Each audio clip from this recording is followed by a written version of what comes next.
Alors avec Thierry Oleksiak, l'entraîneur de la réserve de Saint-Étienne, quelle impression par rapport à cette défaite, ce match? Je suis déçu pour les joueurs surtout qui ont fait quand même beaucoup d'efforts. Voilà.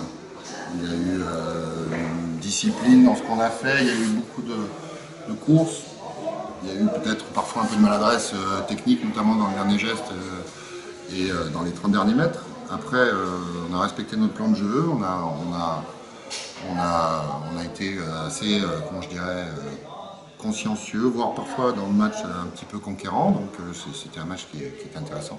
Après, je suis très déçu du résultat, je suis très en colère sur le but qu'on encaisse parce qu'on a deux fois le ballon et on arrive à se faire contrer à 3 minutes de la fin. Et l'histoire du match, elle est là en fait. Ça aurait pu être une autre histoire, mais en l'occurrence, la vraie histoire de ce match, ça restera ce but encaissé à 3 minutes de la fin.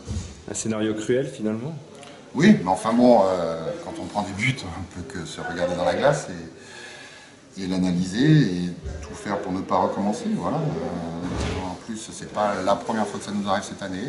J'ai une équipe de très jeunes joueurs et on paye un peu parfois par naïveté. Cette match de la fin, une place de relégable il me semble.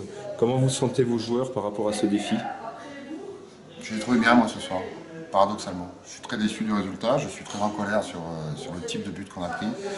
Mais je reste combatif pour la suite de la saison parce que j'ai vu des choses, on va dire intéressantes quand on perd, mais j'ai vu des choses encourageantes.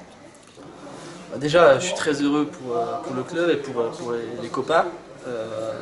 Voilà, ils font le boulot, même plus que le boulot, depuis des mois là. Donc j'espère qu'il y aura la récompense au bout. Donc ce soir, c'est bien engagé avec 14 points d'avance. Donc on espère que ça va faire un beau dénouement pour nous. Est-ce que tu peux nous donner des nouvelles de ta santé par rapport à ta grave blessure au genou que tu as eue fin de l'année 2014? Ouais, à l'heure d'aujourd'hui, je suis à 5 mois d'opération, donc ça va plutôt bien. J'ai repris la course et les appuis et la conduite de balle, donc je refais une reprise en douceur à l'écart du groupe.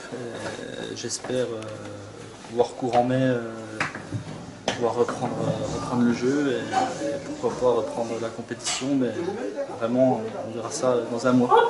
Ok, avec Sofiane Kada. Sofiane, un super match ce soir à Sernian. Ouais, c'est vrai qu'on a fait un bon match, on a eu un peu de mal en première mi-temps. Sur la deuxième, on s'est un peu rattrapé.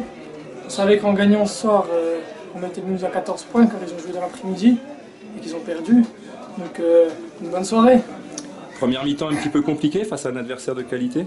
Ouais, un adversaire qui était pas mauvais, qui venait nous chercher un peu. Nous, on avait un peu de mal sur les prises de balles, je sais pas, peut-être à cause du terrain. En deuxième mi-temps, on a rectifié ça. Le coach a fait passer quel message à la mi-temps? Ouais, de rien lâcher, qu'on ne gagnerait pas tous les matchs comme ça à la mi-temps, qu'on ne rentrerait pas avec un ou deux buts d'écart à la mi-temps. Essayer de jouer un peu plus, de trouver la profondeur, et c'est ce qui a été fait sur le but avec Kevelius. La voie est bien dégagée désormais pour le national?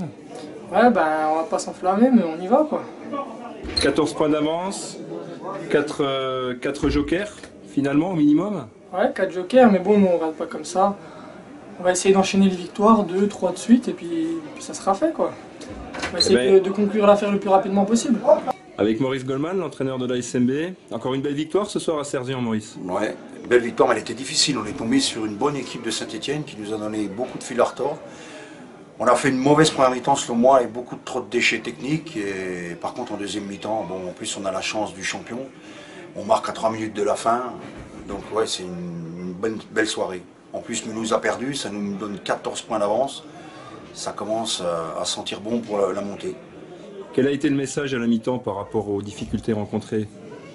Le message, ça a été d'essayer de s'appliquer un peu dans nos passes et dans nos contrôles, mais surtout de jouer plus vers l'avant, parce que là on faisait des redoublements de passes, on jouait latéralement, ça ne servait à rien du tout. Donc l'idée c'était déjà de dépresser plus haut et de jouer beaucoup plus vite vers l'avant. Bon, et puis ça a marché, donc tant mieux. Prochaines étapes? On va à Drancy, là, samedi on a le match à 17 h là-bas, donc là ça va être compliqué aussi, parce qu'ils jouent le maintien, Drancy, puis après je sais pas. D'accord. Donc cette fois, je crois qu'on est à 14 points d'avance, 7 matchs de la fin. On peut être légitimement optimiste? Oui, légitimement optimiste. C'est vrai que mathématiquement rien n'est fait encore. Si Mulhouse gagne tout et nous on perd tout, ben, c'est Mulhouse qui monterait. Mais bon, avec 14 points d'avance, si on ne monte pas, je pense que là, ce serait plus qu'une déception.